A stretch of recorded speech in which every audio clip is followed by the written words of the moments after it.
Buenas noches, bienvenidos a Sport Alacantí. Rectificar es de sabios, dicen. Emre Çolak lo ha hecho.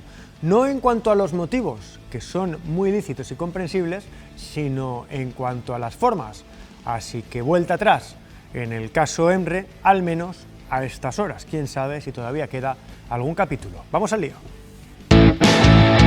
Se queda Emre Çolak, da marcha atrás y que terminará la temporada con el Intercity. Analizamos la primera parte de la temporada de HL Alicante y lo que está por venir, el tramo más bonito de la competición, el que los tiene que llevar hasta los playoffs. Venga, enseguida vamos con el modo tertulia, lo prometido es deuda, pero antes tenemos que hablar de la actualidad del Intercity. La marca Emre Çolak, que el domingo decía que abandonaba el fútbol y que ayer por la noche anunciaba de la misma forma que lo había hecho el día anterior que se quedaba y que su compromiso era acabar la temporada con el Intercity, estando a disposición de Gustavo Siviero incluso para el próximo partido. Había debutado el mismo domingo sin ir más lejos. No sabemos si este es el último episodio o no del culebrón Emre Çolak. En cualquier caso, el Intercity, que también sabe ya que mañana se opera a Miku y que su tiempo de baja dependerá de cómo vaya esa operación. Venga, y ahora sí, tenemos que hablar de baloncesto. Esta semana pasada no ha habido liga porque había Copa Princesa, porque Palencia la ganaba por delante de Morabanc Andorra, pero llega lo bueno, llegan los partidos de la verdad, los últimos 14, los que van a dirimir cómo van a estar el playoff, aunque las posiciones, al menos hasta el octavo, parece que están bastante claras, que esos equipos es muy difícil que salgan de ahí, enseguida lo comentamos, y sobre todo llega la hora de la Q3, que dirían en la Fórmula 1, porque llega el momento de posicionarse para ese playoff donde va a ser un auténtico tiroteo al más puro lejano oeste. Queríamos comentar lo que ha sido esta primera parte de la temporada. El Ecuador, aunque no numéricamente, lo marca esa Copa Princesa, y de hablar del futuro y de lo que puede pasar en las próximas semanas. Ramón, Juan, ¿qué tal? Bienvenido, buenas noches. Un placer, como siempre. Oye, llegamos a lo que para mí marca el Ecuador, que es la Copa Princesa, más allá de que se hayan jugado algunos partidos de la segunda vuelta. ¿Qué te queda a ti de esta primera parte de la temporada? Bueno, yo creo que al final lo que queda es que tenemos al equipo en una posición, yo creo que incluso un poquito por encima de lo que se esperaba en esos objetivos iniciales, con una posición, con un espacio cómodo para asegurar el playoff, salvo un poco una hecatombe en esta segunda vuelta, y con sensación también de que hay margen de mejora, porque el equipo ha ganado partidos en los que no ha estado especialmente bien. En el último mes ha tenido irregularidades, pero ha sabido sacar buenos resultados, y con esa sensación de que quizá con algún pequeño ajuste y un poco de una pieza que pueda reforzar, pues bueno, podemos dar un paso todavía hacia adelante. Ya iba yo a meter aquí mi bracito para decir como un refuerzo. Luego hablamos de eso, que vamos a tener tiempo. Enrique Mas, ¿qué tal? Buenas noches. ¿Qué te deja a ti estas primeras 20 jornadas hasta el parón de la Copa? Pues a mí me deja un poco como a Ramón. Es decir, el HL Alicante tiene más victorias que lo que ha sido la superioridad a los rivales en cada partido. Es decir, sí que ha sido superior en cuanto a juego en conjunto durante todas estas primeras 20 jornadas, prácticamente que ya llevamos más de 20 jornadas. Entonces el HL Alicante tiene esa ventaja numérica en cuanto a victorias y derrotas de lo que es, pero en cada uno de los partidos sí que es verdad que más durante el último mes le ha costado sacarlos, y esas victorias parecen que hacen confiar más a los jugadores y a creer más a la afición en el proyecto de Rafa Monclova y de Luis Arbalejo. Entonces, creo que el éxito, porque Arbalejo decía el otro día en la SER que no ve las 11 victorias otra vez en esta segunda vuelta, va a estar en ese refuerzo y cómo pueda competir en el equipo de aquí al final, porque los equipos tanto de abajo como de arriba van a apretar las tuercas para conseguir lo que no han conseguido en esta primera vuelta, como uno de los equipos que nos vamos a enfrentar pues a la vuelta del segundo parón que vamos a tener de las elecciones, como es San Pablo Burgos, y creo que le puede hacer el HL Alicante ver realmente dónde está, y que esa superioridad que no ha tenido durante el curso va a ser necesaria en esta segunda parte de la temporada para poder conseguir muchas más victorias de las que quizás se ha merecido en la primera parte. Yo os iba a preguntar por cosas de la primera vuelta, pero ya que estáis hablando de Luis Arbalejo y de esos posibles retoques, ¿veis al equipo reforzándose de cara al tramo final, ahora que ya queda poquito para ir reforzándose? Bueno, todos tenemos en mente esa posición donde el equipo pues, bueno, ha aflojado un poco, es Boronia, que no ha tenido el rendimiento que se esperaba de él cuando se incorporó como referencia interior. Y estoy seguro, vamos, lo ha comentado también Arbalejo en diferentes ocasiones, que están en mercado, que no cierran ni mucho menos la puerta a su salida y a una llegada, pero ahí hay dos problemas a solucionar. Primero, que su salida sea relativamente ventajosa para generarte margen salarial y que luego encuentres un pívot de garantías en el mercado complicado de pivots este año que quiera venir a la Leboro o a un proyecto como Alicante, porque si quieres pivots de cierto nivel, compites con ligas que tienen más nivel que tú económico, con lo cual, viendo lo que se comenta en otros clubes, pues el mercado está complicado también.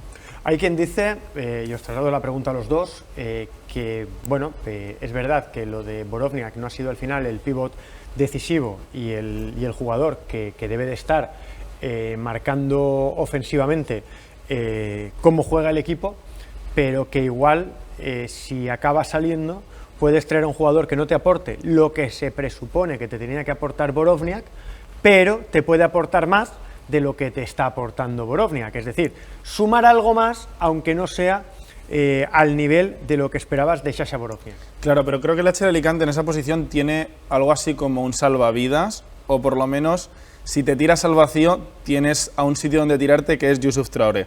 Es un jugador que le estás dando muchos minutos, que tienes en la plantilla y que es un jugador número 13-14 que si no te sale bien la apuesta lo tienes ahí, es decir, Borovniak vimos el partido, porque contra Cáceres no jugó, pero el anterior contra Albacete sí que jugó porque Gatell se cargó de faltas enseguida y no estaba Parrado, es decir, esa opción que vimos contra Cáceres de Parrado al 5 no la pudimos ver contra Albacete y vimos que el equipo sufrió mucho. Es decir, es difícil que ahora mismo es que Sasha Borovniak es tu tercer pívot, incluso la cuarta opción, si contamos a Parrado como ese 4 reconvertido al 5. Entonces, creo que el HL Alicante tiene muy poco que perder con si sale Sasha Borovniak y mucho que ganar con la incorporación de un nuevo jugador que no tiene por qué tener un cartel igual que en el que venía Borovniak, sino un jugador que te venga a aportar como esa segunda opción en el pívot de rotación, que te pueda jugar tus 18-16 minutos y que lo haga bien. Y si no encaja del todo, siempre tienes la opción de Youssouf Traoré y de Arnau Parrado, que por momentos te puede solucionar esa papeleta. Estás en esa línea, Ramón, en la de decir, bueno, no encuentro a un referente claro, pero igual puedo seguir teniendo a Gatell como pívot titular, que está haciendo un gran trabajo, y tengo a otro hombre en esa rotación que me puede aportar lo que necesita Monclova: intensidad atrás, más velocidad a la hora de hacer los cambios y poder salir a puntear algún tiro, aunque la presencia ofensiva quizás sea menor de la que podía haber sido con Borovniak en algún momento. Sí, yo creo que como comentaba él, a nivel deportivo tenemos más que ganar que perder. A nivel económico, pues hay que ver la operación cómo sale y los recursos que tiene el club para invertir en ese posible movimiento, ¿no? Es verdad que se abren muchas posibilidades, ¿no? Ya no solo buscar pivos de un caché medio alto, que es complicado de alcanzar, sino puedes hacer algún tipo de apuesta de algún jugador que salga, pues, no sé, universitario, que andan por ahí, que puedan venir a exponerse estos últimos 3 meses y ganarse un contrato para el año que viene. Alguno que venga incluso de una Le Plata o de una liga un poco media, baja europea, que es lo mismo. La Leboro económicamente igual no es muy alto, pero es un buen escaparate seguramente. Entonces, bueno, al final tienes que estar listo. Históricamente, en los últimos años, el club ha tenido buenos aciertos en estas fases de mercado. Tenemos desde la época incluso Justin Pitts y algún otro jugador. Busquets también llegó. Jugadores que han llegado a mitad de temporada y, bueno, pues en acertar en eso a veces va a estar la diferencia entre las aspiraciones finales del equipo. Se habla mucho también de los bases, de la dirección. Hay cierta situación de decir, bueno, es que no se controlan del todo los partidos. ¿Tenéis la sensación de que se podría mover algo, o creéis que la confianza de Monclova en la pareja Steinarsson-Chapela, apoyados por Guillem, que es un jugador que defensivamente te da mucho, le sobra a la espera de que Chapela, que es el llamado a ser titular, mejore su rendimiento? Sí, yo creo que ahí no me da la sensación de que el club vaya a ver movimientos. Son bases diferentes a los que hemos tenido otros años. Estamos acostumbrados a un Justin Peace o un Pedro John Parr que generaban muchísimo en ataque, y ellos tienen dos tipos de juego diferentes. Steinarsson es rapidísimo y desequilibra de esa forma, Y Chapela es verdad que no está al nivel que, bueno, que ha tenido otras temporadas por diversos problemas físicos y demás, pero yo creo que bueno, tenemos bien cubierta esa posición, con Guille Marcos complementando, y hay otras prioridades, ¿no?, ahora mismo. Sí, yo estoy totalmente de acuerdo con Ramón. Al final, ver el problema es en el que tú decías que Chapela venía para ser titular y quizás Steinarsson para revolucionar el juego, cambiar dinámicas, y al Steinarsson tener que salir desde el principio quizás te falta esa parte de control de los partidos que hace que al inicio no tengas esa superioridad sobre los rivales que se presupone contra equipos que son de un menor nivel como Albacete o Cáceres. Es decir, tú no controlas los partidos del inicio quizás por eso, porque no eres capaz de marcar el juego, porque Steinarsson no es ese tipo de jugador para marcar el juego. Entonces solo lo haces en algunos partidos donde Blaylock o Matulionis están acertados desde el principio y te puedes separar un poco en el marcador, pero si no, es difícil que el HL Alicante, porque al final hace un juego de desgaste en el que al equipo rival le vas quitando energía a lo largo del partido. Pero si no controlas el partido desde el inicio, hay veces que se te puede ir tanto como se le fue en el partido de Albacete, y luego es muy difícil remontar esas diferencias a partir de los últimos 14-15 minutos del juego. Y luego que Chapela ha tenido enfermedad, lesiones, es decir, que es que a Chapela al pobre lo ha mirado un tuerto este año. Sí, sí, es un jugador, en muchas ocasiones lo veías en los partidos y como que sale con una velocidad menos de la que exige el juego, y luego pues muchas veces sí que se conocían pues este tipo de noticias, pues de que había tenido alguna torcedura que arrastraba, diversas molestias, que al final a un jugador que ha destacado, sobre todo cuando era más joven, con esa explosividad también en la penetración, que este año pues le está faltando un poco. Yo os decía que quería hablar antes de otra cosa, y era de esa irregularidad que tiene el equipo en las últimas semanas, que le lleva a depender mucho del acierto en el tiro exterior y sobre todo de las remontadas, ¿no?, de esa capacidad defensiva, de que el otro equipo en algún momento baje un poco el nivel. Hace tiempo que no vemos al equipo controlar un partido, quizás desde el día de Andorra. No le vemos controlar un partido prácticamente de principio a fin. Sí, sí, exactamente. Desde el partido de Andorra yo creo que ha sido el último gran partido del equipo.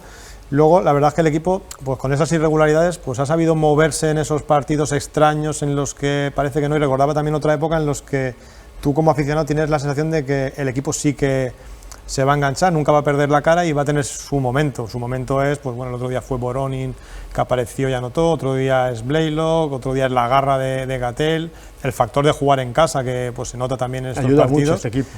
Y bueno, también pues sacar estos partidos que a veces no te mereces, pues bueno, hará que te hace que estés en esa posición media, alta y cómoda, que cuando recuperes el juego, pues bueno, te va a permitir estar más arriba.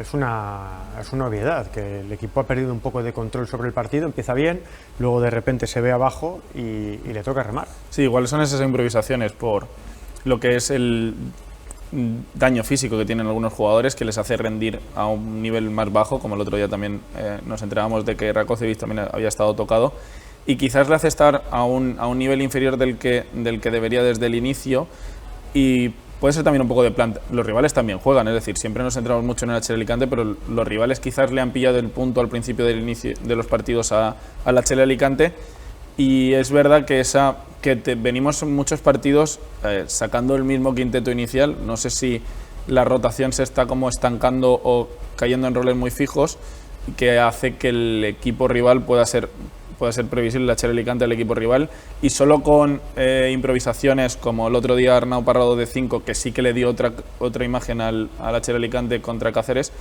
le hizo dar otra imagen y le sorprendió al final al equipo extremeño. No sé si el HL Alicante también el problema viene más fuera de casa que en casa, porque así lo dicen los resultados, no lo digo yo. Sí, los números son así. Entonces, creo que este equipo necesita mucho del apoyo local ahora mismo para ganar, por esa garra, esa intensidad, que fuera de casa estás un poco más intimidado por lo que es el ambiente. Entonces, al final esos jugadores, dependiendo del tiro exterior, porque el otro día lo veíamos con Boronin suplió totalmente el rol de Matulionis, y vimos lo que de verdad es Matulionis en el equipo. Para mí me pareció como una revelación de lo que es Matulionis, porque salió Boronin y salió a hacer lo que hace un tirador, coger el balón y tirar, sin pensárselo. Y creo que ese es el rol que Monclova le ha dado a Matulionis, sea más acertado o menos acertado, porque Matulionis al final es un jugador irregular dentro de los partidos. Es el rol que tiene Matulionis, pero no se lo veo a Rakocevic, y ese creo que es un punto donde el HL Alicante sí que puede mejorar si Rakocevic se apunta al barco del equipo, porque es un jugador que lo hemos visto con mucha calidad en la liga durante estos últimos años, Y creo que aquí le falta dar un paso adelante al entrar tarde en la dinámica. Le falta dar ese paso adelante que yo le esperaba cuando el HL Alicante firmó a Rakosevic. La capacidad defensiva y la garra de Matulionis está fuera de duda, pero quizás, como dice Enrique, echamos un poco de menos la capacidad ofensiva de Rako con más regularidad, ¿no? Le hemos visto en algunos momentos echarse el equipo a la espalda, movimientos de muchísima calidad, al final es un tío con una clase espectacular, pero quizás un poquito más de consistencia, no sé si también lastrado por algunos problemas físicos. Sí, es verdad que en el momento que el Blaylock también recuperó su confianza, ¿no? Después de ese bache que tuvo al principio de temporada, pues parecía que junto con Rakosevic ahí el equipo ganaba amenaza exterior y daba equilibrio al juego, ¿no? Es verdad que luego Rakosevic ha entrado en una línea un poco descendente, ¿no? Se le ve menos descaro, aunque es un jugador que, bueno, igual que Blaylock, si le dejas espacio te lo va a tirar y no le va a importar haberse tirado 5 y fallado, que si tiene que tirarse uno al final se lo va a tirar, y eso también es importante, ¿no? Yo creo que es una pieza importante, y junto con Blaylock y Matulionis y su acierto exterior es lo que a veces hace que el equipo pues bueno, pues tenga partidos más plácidos, podemos decir, de inicio. Lo que no se discute es la elección de Rafa Monclova, y a mí hay algo que me gusta especialmente, y es que yo creo que él empezó con una idea y ha ido evolucionando a la hora de jugar el pick and roll, de buscar las situaciones que sean mejores para sus jugadores. Es decir, que no es el mismo equipo que veíamos a principio de temporada, y eso tiene que ver con la capacidad de Monclova para adaptarse a lo que tiene, ¿no? Él llega con unas expectativas, hay cosas que no salen y lo vemos en los primeros partidos, el pick and roll ha cambiado qué jugadores lo hacen, sí. Busca las situaciones más cómodas para los tiros de determinados jugadores, otros tienen un rol más defensivo que les permite correr al equipo, que al final él también ha sido pragmático en eso. Sí, al final es un trabajo de entrenador en el que tienes que conocer a los jugadores que has fichado, no es lo mismo tenerlos enfrente como tenerlos dentro, es decir, él tenía varios jugadores en los que ya había, bueno, ahora ya los tiene, al principio prácticamente solo tenía a Chapela, entonces jugadores en los que ya ha tenido y ya confía, es también muy bueno, lo vemos que muchos entrenadores lo hacen como Rivero, es decir, jugadores en los que ya tienes una base del equipo y él prácticamente no tenía una muy clara, entonces creo que ha sabido improvisar bien, y eso al final es un trabajo de un buen entrenador, saber adaptarte a lo que es un nuevo equipo, porque prácticamente desaparece una de tus piezas principales, porque Boromnia venía a hacer 25-26 minutos de juego y en el último partido, por decisión técnica, hace 0. Entonces eso es un trabajo de adaptación muy bueno que hace Rafa Monclova, y al final ya nos demostró, sobre todo en Murcia, haciendo un muy buen trabajo, llevando a un equipo como el Real Murcia a playoff y a punto de ganar una eliminatoria a Granada, de que es un entrenador que sabe adaptarse a circunstancias difíciles y sabe sacarle rendimiento a los equipos. ¿Dónde va a llegar? Es complicado saberlo, pero hemos visto que con piezas que no se esperaban ser las que dieran la talla, ha conseguido sacar un equipo que está empatado con el quinto en la Liga, a 2 partidos del tercero, y que si le sale bien la segunda parte de la Liga, en Alicante vamos a querer tener esa ventaja de campo en los playoffs, que nos puede dar una ventaja increíble con lo que el equipo está rindiendo en el Ferrandiz. Y otra cuestión, Ramón, Boromnia no está bien, Yusuf Traoré a pista, no está Matulionis, Makar Voronin titular. No hay tantos entrenadores, porque no los hay, que asuman ese riesgo. Es decir, te tienen que dejar también, que seguramente como Herbalejo ya los conocía, sabía que podía confiar, pero hay que dar ese paso. Guillem tardó en echar la puerta abajo con Rivero, ahora que está tan de moda lo de Rivero y Palencia. Sí, hombre, la apuesta de Voronin y Traoré de la mano de Herbalejo es algo que nunca he visto aquí en Alicante, incluso podría decir que en la Leborón no es habitual. Es la apuesta por 2 proyectos de jugadores que tenían, me constan, novias de otros clubes, lo que pasa, clubes potentes ponen otro tipo de condiciones, y bueno, entre la mano de Herbalejo y el club, pues se apostó por ellos, y es que tienes ahí una red de seguridad de 2 jugadores que son junior, pero que están capacitados perfectamente para dar el rendimiento, ¿no? Es verdad que Traoré lo estamos viendo durante toda la temporada, Voronin, porque tenemos más jugadores exteriores, ha tenido menos espacio, pero el otro día demostró que si le dejan sacar es un poco el descaro, es un jugador con muchísima calidad, entonces eso te da un plus también, porque a partir de febrero o marzo, cuando acaba el plazo de fichajes, ante cualquier lesión, otro club se puede ver muy afectado y tú vas a tener ahí 2 recambios que llegan desde tu junior o EVA, que te dan perfectamente el nivel para cubrirte, no te voy a decir las plazas de los titulares, ¿no? Pero 2 o 3 partidos te pueden salvar muy bien en situaciones complicadas. ¿Ibas a decir algo? Sí, que lo vimos el año pasado con Gonzalo, que al final hubo partidos donde tuvimos que jugar con 6 o con 7 jugadores, y este año parece que es imposible con Voronin y con Traoré. Es un muy buen trabajo de una dirección deportiva que ha planificado bien en el caso de lesiones a partir de marzo, cuando se cierre el mercado de fichajes, de poder tener ese colchón en el que te puedas apoyar con jugadores de tanta calidad.